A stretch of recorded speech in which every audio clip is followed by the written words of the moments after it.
ចាគ្រប់ជំរាបសួរបងម៉ែបងប្អូនជាទីស្រឡាញ់ទាំងអស់គ្នារីករាយស្វាគមន៍មកកាន់ Page Galaxy Computer យើងខ្ញុំចា Galaxy ថ្ងៃនេះយើងទៅតែនាំចូលជាមួយនឹង stock ថ្មីចាចង់ដឹងថា stock ថ្មីហ្នឹង stock អីអត់បងប្អូនចាមកជួយតាមនាងខ្ញុំមកខាងក្នុងចានៅខាងឆ្វេងដៃរបស់នាងខ្ញុំគឺជាប្រភេទធុង CPU ជាច្រើនគ្រឿងដែលមានចាប់ពី Core 2 Core i3 Core i5 និង Core i7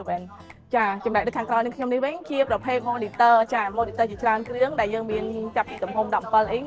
រហូតដល់27 អ៊ីងចាគឺជាប្រភេទឈុតកុំព្យូទ័រដែលមានគុណភាពល្អនាំចូលពីក្រៅប្រទេសនិងមានការធានាជូនបងប្អូនរហូតដល់រយៈពេល3ខែលើ hardware software ចាហើយហាងយើងខ្ញុំក៏មានទទួលរៀបចំកុំព្យូទ័រ desktop សម្រាប់បងដែលគាត់មានតម្រូវការយកទៅដាក់តាមអង្គការសាលារៀន office ចាគឺហាង Galaxy មានទទួលរៀបចំគ្រប់ទំហំគ្រប់ spec ទៅតាមតម្លៃដែលបងប្អូនត្រូវការចាសម្រាប់ព័ត៌មានបន្ថែមបងប្អូនអាចទំនាក់ទំនងតាមរយៈលេខទូរស័ព្ទដែលមានក្នុង page ឬក៏អញ្ជើញមកមើលផ្ទាល់ដល់ទីតាំងដែលមានអាសយដ្ឋាននៅអគារលេខ